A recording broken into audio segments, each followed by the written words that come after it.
There is a pattern in history. It is a precise 6-stage sequence. It is a playbook for societal collapse that has toppled the most powerful governments on earth. It is a formula written in blood, chaos, and hunger. In our last discussion, we proved this pattern is not just history, it is a forecast. We identified the first 4 stages. Stage 1, extreme wealth inequality. Stage 2, government corruption and incompetence. Stage 3, the middle class is destroyed and radicalized. And Stage 4, a catastrophic loss of faith in institutions. We proved, using the data, that the United States is not heading toward this pattern. We are deep inside it. You are living in Stage 4. You feel it every single day. You feel it when you look at the $36 trillion national debt. You feel it when you buy groceries and see prices that bear no resemblance to reality. You feel it when you see trust in Congress at 15%, when you see collapsing faith in the Supreme Court, the media, the banks, and the election process itself. You feel the system is rigged because it is rigged. You have lost faith that the system, that peaceful reform, can fix itself.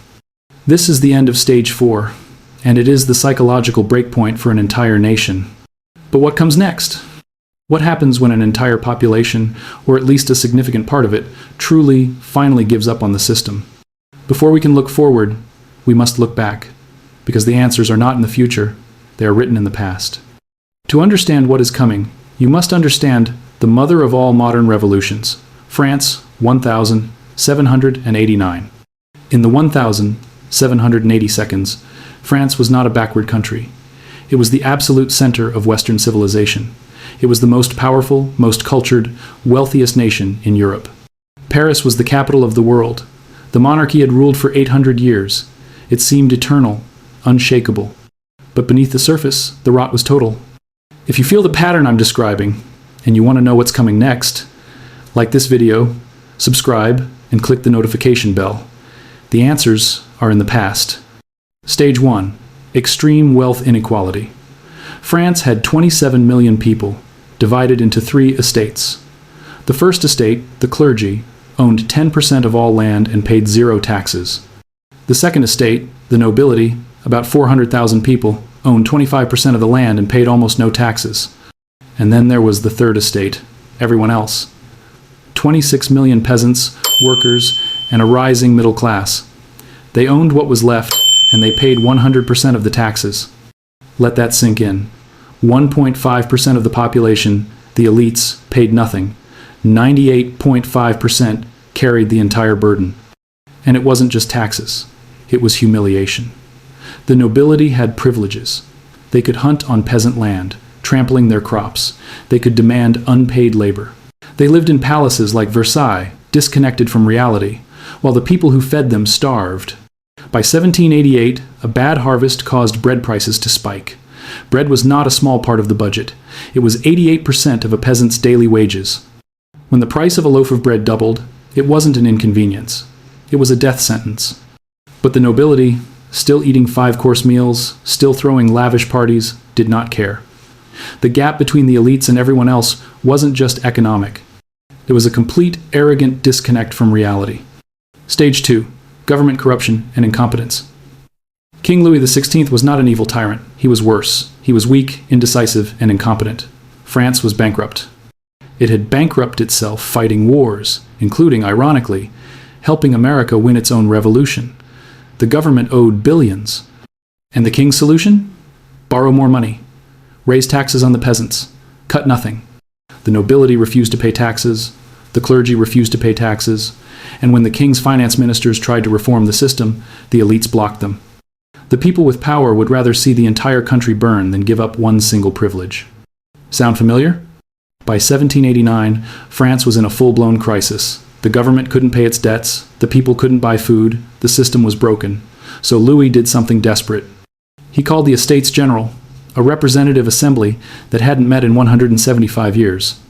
He thought it would legitimize new taxes. Instead, it became the spark that lit the inferno. Stage 3, the middle class is destroyed and radicalized. This is the key stage. Revolutions are not started by the poorest of the poor. They are started by the educated middle class who expected to succeed, but find the system rigged against them. The third estate, which included not just peasants but also lawyers, merchants, and doctors, arrived at the assembly and demanded fair representation. They demanded 1 vote per person, not 1 vote per estate, which always gave the nobility and clergy a 2-to-1 advantage. The king refused. So, on June 17, 1789, the Third Estate did the unthinkable. They declared themselves the new government of France, the National Assembly. They went to a nearby tennis court and swore an oath not to leave until France had a constitution. This is the moment when the lawyers, the doctors, the engineers, the people who should be the pillars of the system turn against it and declare it illegitimate. The revolution is no longer possible. It is inevitable. Stage 4. Loss of faith in institutions. The king, sensing he was losing control, gathered troops around Paris. This was seen as a threat. On July 14, 1789, the people of Paris, terrified the king's soldiers were coming to slaughter them, stormed the Bastille prison. It was a symbol of royal authority. They killed the guards, cut off their heads, and paraded them on pikes through the streets. The social contract was broken. The revolution had begun. The National Assembly abolished feudalism, seized all church lands, and declared the rights of man. But it wasn't enough. The revolution escalated fast. Stage 5. The revolutionary movement gains mass support. The moderates who had started this, the lawyers and merchants, couldn't solve the core problems. The economy was still in crisis. Food was still scarce. And into this power vacuum stepped the extremists, the Jacobins, led by Maximilien Robespierre. The Jacobins had a simple, powerful message. The moderates are weak. They are traitors. They are still protecting the king. The only answer is to purge the system. The only answer is blood. And the people, desperate and starving, listened. They were not interested in philosophy. They wanted bread, and they wanted revenge. They supported the extremists. Stage 6. Government overthrown. Chaos follows.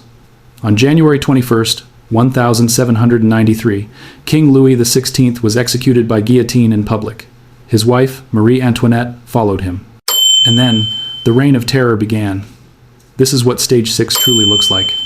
From 1793 to 1794, the Committee of Public Safety, led by Robespierre, executed 40,000 people. These were not just nobles. They were priests. They were political opponents. They were the moderate revolutionaries who started the revolution. They were peasants who weren't enthusiastic enough. They were anyone accused of counter-revolutionary thoughts. No trial, no evidence, just an accusation, and the guillotine. The guillotine ran daily in Paris. Public executions became entertainment. The revolution was devouring its own children. It became so insane that the revolution finally turned on its creator. Robespierre himself was arrested and executed by the same system he had built. By 1799, France was exhausted. 10 years of chaos, economic collapse, and war on all fronts. And who stepped in to end it? A military general, Napoleon Bonaparte. He seized power in a coup and declared himself emperor. The revolution that began with liberty, equality, fraternity, ended with a military dictatorship that would drag Europe into 15 years of total war. The lesson of France is clear. Extreme inequality, plus government incompetence, plus a loss of faith in institutions, does not lead to reform. It leads to revolution. And revolution leads to terror, chaos, and a dictatorship often far worse than what came before. Now, let's jump forward 128 years. Russia, 1917. By 1917, Russia was a vast, backward empire ruled by Tsar Nicholas II. The Romanov dynasty had ruled for 300 years. And Russia was massive, 180 million people spanning from Europe to the Pacific. But beneath this imperial facade, the exact same rot was eating the foundations. Stage 1. Extreme wealth inequality. The Tsar and the nobility owned everything. The peasants, who made up 80% of the population, owned nothing. They had been freed from serfdom in 1861, but this was a legal fiction. Most still worked, land owned by nobles, paying rents they could not afford, trapped in perpetual debt. In the cities, a new industrial working class labored in factories for 12, 14 hours a day, earning starvation wages. Child labor was common. Safety regulations did not exist. Meanwhile, the Tsar lived in sprawling palaces. The nobility hosted balls that cost more than a peasant would earn in a lifetime. The gap wasn't just economic. It was feudal, medieval, and completely unsustainable. Stage 2. Government corruption and incompetence. Tsar Nicholas II was a disaster. Like Louis, he was weak, indecisive, and completely disconnected from reality. He truly believed in divine right, that God had personally chosen him to rule, and therefore any reform was a sin against God. When peaceful workers marched to the Winter Palace in 1905 to petition for an 8-hour workday and better conditions, his guards opened fire on the crowd. Hundreds were killed. It was called Bloody Sunday, and it destroyed any remaining faith that the Tsar cared about his people. Then came World War I. Russia entered in 1914, and it was a catastrophe. Millions of poorly equipped soldiers were sent to the front to die. The officers were incompetent nobles. The supply lines collapsed. Soldiers were sent into battle without bullets, sometimes without rifles. Entire divisions surrendered because they had no ammunition. By 1917, Russia had suffered 3 million casualties. The army was deserting in droves. The economy at home was collapsing. And the Tsar? He was still living in luxury. He was still making critical state decisions based on the advice of Rasputin, a mystical, holy man who had gained hypnotic influence over the Tsarina. The government was not just corrupt. It was a circus run by a faith healer. February 1917. Bread riots erupted in the capital, Petrograd. It started with women in bread lines, freezing, starving, furious. They started protesting. The factory workers joined them. The Tsar called in the army to restore order. And then, the pattern accelerated. The soldiers refused to fire on the crowds. They mutinied. They joined the revolution. Stage 3. Middle class and military turn against the government. When the army, your last line of defense, turns against you, the government is over. The Duma, Russia's parliament, demanded that Nicholas abdicate, and on March 15, 1917, he did. After 300 years, the Romanov dynasty ended. Not with a great war, but with a pathetic whimper. A new provisional government took over, led by moderates like Alexander Kerensky. They promised reforms, elections, a constitution. They were the moderates of the Russian Revolution. But they made one fatal, catastrophic mistake. They kept Russia in World War I. Stage 4. Loss of faith in institutions.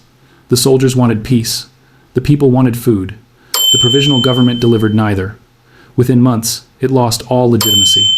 It was seen as weak, incompetent, and still beholden to foreign powers. And into that vacuum of power stepped Vladimir Lenin and the Bolsheviks.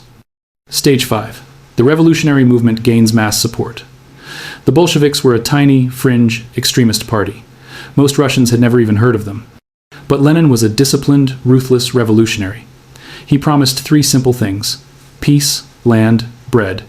End the war now. Redistribute the nobility's land to the peasants now. Feed the people now. It was a simple, brutal, effective message. And as the moderates failed, as the chaos grew, as the people starved, they began to listen. The Bolsheviks built a disciplined, revolutionary organization ready to seize power by force. Stage 6. Government overthrown. Chaos follows. On October 25, 1917, the Bolsheviks launched their coup. They stormed the Winter Palace, arrested the provisional government, and Lenin declared Soviet power. The operation took less than 24 hours, but the chaos that followed was hell. The Russian Civil War lasted from 1918 to 1922. The Reds, the Bolsheviks versus the Whites, everyone else monarchists, liberals, foreign powers. It was total war. The Bolsheviks won through ruthless, organized terror. The Cheka, the secret police, executed anyone suspected of counter-revolutionary activity. Entire villages were wiped out. In July 1918, the Tsar and his entire family, his wife, his 4 daughters, and his young son were herded into a basement, shot, and bayoneted. By 1922, the Bolsheviks controlled Russia. The cost was catastrophic. 10 million dead in the Civil War. Famine killed millions more. The economy was completely destroyed. And what of Lenin's promises? Peace meant surrendering to Germany in humiliating terms. Land meant forced collectivization that led to mass famine. Bread meant rationing and starvation. The revolution that promised liberation delivered a dictatorship. Joseph Stalin would take over in 1924 and go on to kill 20 million more in purges and famines. The lesson of Russia. When government incompetence meets military defeat and a disciplined revolutionary organization, the entire system can collapse in months. And what replaces it is almost always far, far worse. Now, Let's look at the most recent example. Cuba, 1959. This one is different. Cuba was not a backward peasant society. In the 1950 seconds, it was a relatively prosperous, modern country. Cuba had one of the highest standards of living in Latin America. Havana was called the Monte Carlo of the Caribbean. There was tourism, casinos, American investment, a large middle class. But beneath the glamour, the same pattern was at work. Stage 1. Extreme wealth inequality.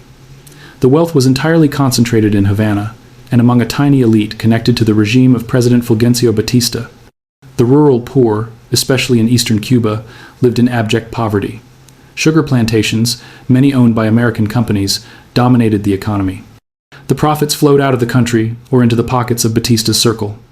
Meanwhile, rural Cubans had no health care, no education, no opportunity. The gap between the sparkling nightclubs of Havana and the dirt floor shacks of the countryside was enormous. Stage 2. Government corruption and incompetence. Batista was a brutal, corrupt dictator who had seized power in a 1952 coup. He canceled elections, he ruled by decree. And the corruption was total. Police could be bought. Courts were rigged. Political opponents were imprisoned, tortured, or disappeared. American mobsters ran the casinos with Batista's blessing, paying him a massive cut. The government did not exist to serve the people. It existed to enrich Batista and his cronies. And when people protested, the response was violence, secret police, torture. This created a deep, simmering rage, especially among the young, educated Cubans who saw their country being looted. Stage 3. The middle class is radicalized. Fidel Castro was a lawyer from a relatively wealthy family. Educated. He could have been part of the elite, but he saw the corruption, and he chose revolution. In 1953, he led a suicidal attack on the Moncada barracks. It failed. He was imprisoned. But at his trial, he gave a speech that would inspire thousands. "History will absolve me," he declared. He was released in an amnesty in 1955 and went to Mexico to plan. In December 1956, Castro returned with 82 men on a boat called Granma. They landed in eastern Cuba. Batista's forces ambushed them. Only 20 survived and escaped into the Sierra Maestra Mountains. Most revolutionaries would have given up. Castro did not. This is where the pattern accelerates. Stage 4. Loss of faith in institutions. Batista's brutality turned the entire population against him. When the army razed villages suspected of helping the rebels, they simply created more rebels. When the police tortured students in Havana, their classmates joined the revolution. Castro's forces grew, not because most Cubans were communists, but because Batista was so hated.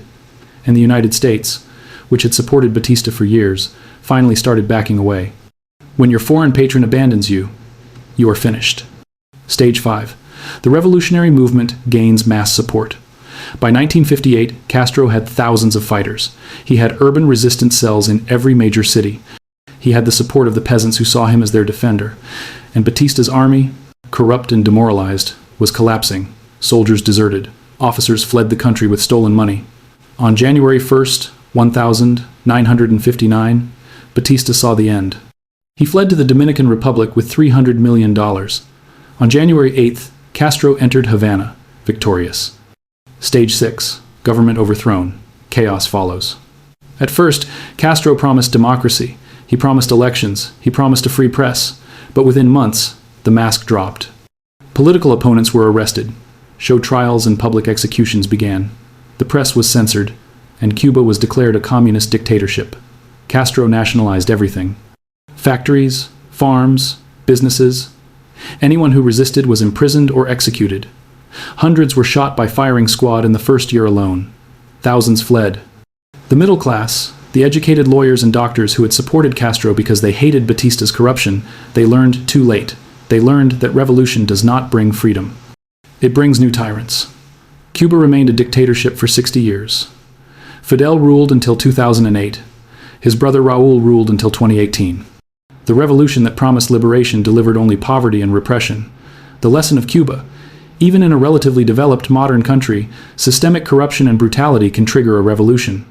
And the revolutionaries, once in power, become the new oppressors. 3 revolutions, 3 countries, 3 centuries. France, 1789. Russia 1,917, Cuba 1,959. Different contexts, different ideologies, but the exact same six-stage pattern.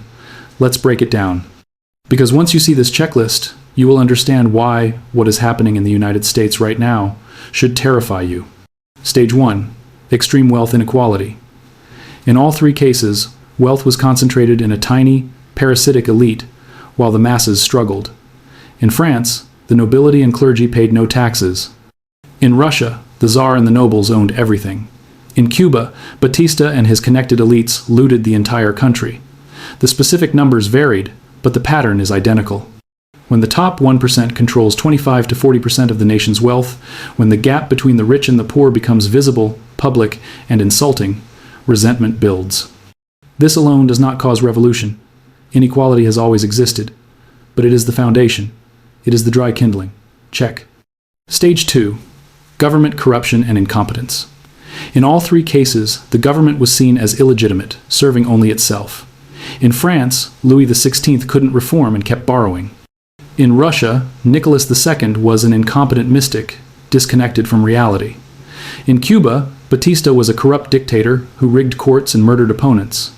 When government exists only to serve the elites, when corruption is obvious, when incompetence leads to crisis like bankruptcy or military defeat, the people lose all respect for authority. Check. Stage 3. The middle class is destroyed and radicalized. This is the key stage. This is the accelerator. Revolutions do not start with the poorest of the poor. They start when the educated middle class loses hope in the system. In France, it was the lawyers and merchants of the Third Estate who led the National Assembly. In Russia, it was students and intellectuals who joined the Bolsheviks. In Cuba, Castro was a lawyer. His supporters were educated, urban professionals. When the people who should benefit from stability, the people who played by the rules and got an education, turn against the system, revolution becomes likely. Check.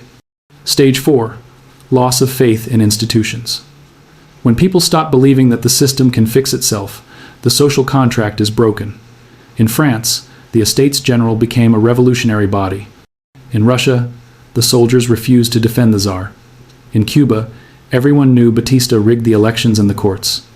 When institutions lose all legitimacy, when people believe the system cannot be reformed from within, they look for alternatives outside the system. This is the point of no return. Check. Stage 5. Revolutionary movement gains mass support. This is when organized extremist groups offer an alternative. In France, the Jacobins. In Russia, the Bolsheviks.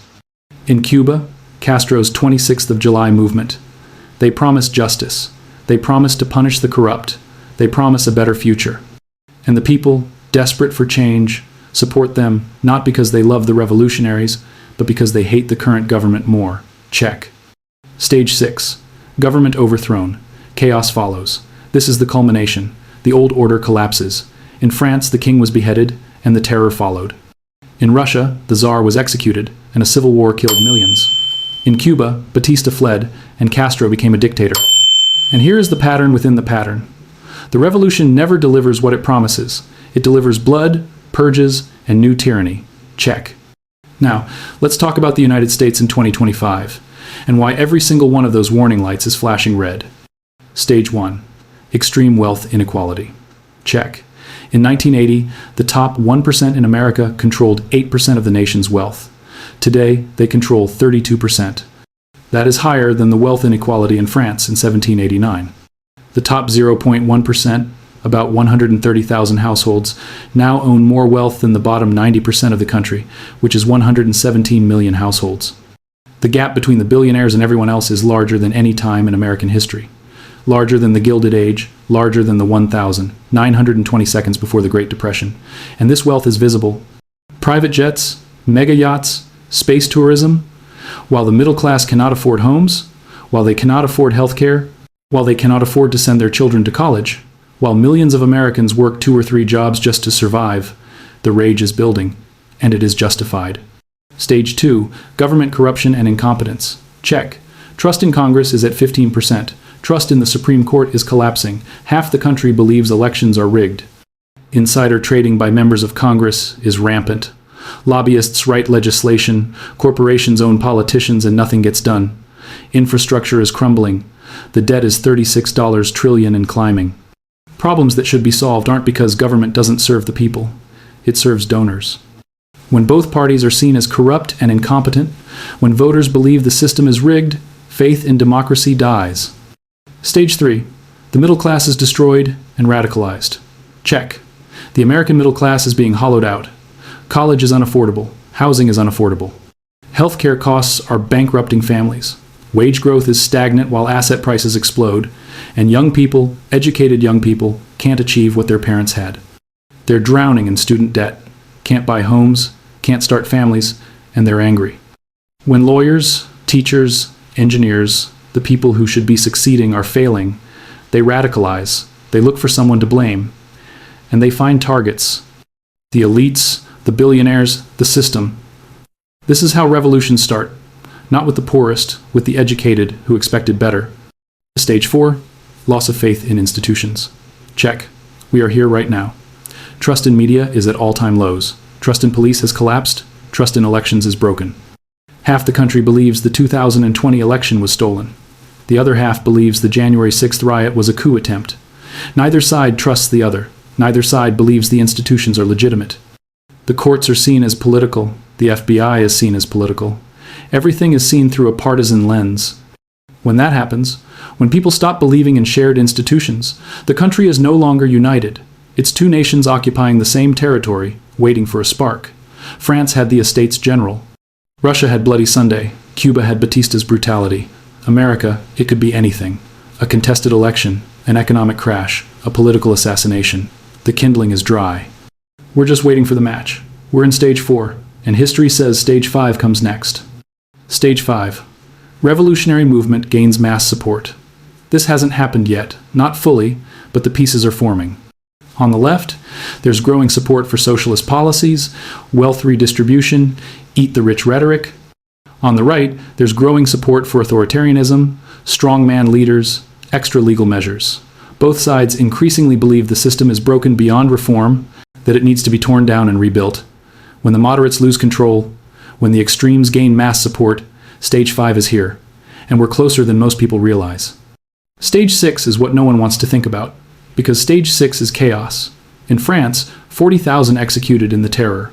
In Russia, 10 million dead in civil war. In Cuba, dictatorship for 60 years.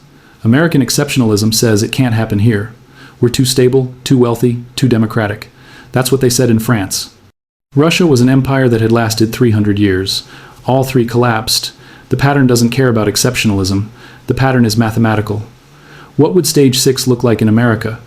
Political violence escalates. The military and police fracture. Supply chains break down. Food shortages. Fuel shortages. The economy collapses. States try to secede. Foreign powers interfere. The chaos could last years. Millions could die. What emerges on the other side won't be the America we knew. That's stage 6. 3 revolutions. 3 identical patterns. France, Russia, Cuba. Each time the elites never saw it coming. Each time the pattern won. The United States is in stage 4. The wealth gap is worse than France in 1789. The government is as dysfunctional as Russia in 1917. The faith in institutions is as broken as Cuba in 1958. The pattern says stage 5 and 6 are coming. If this opened your eyes to where we actually are in the cycle, subscribe. Because when stage 5 begins, when the revolutionary movements gain mass support, you'll want to understand what's happening and why. The answers aren't hiding in the future. They're written in the past,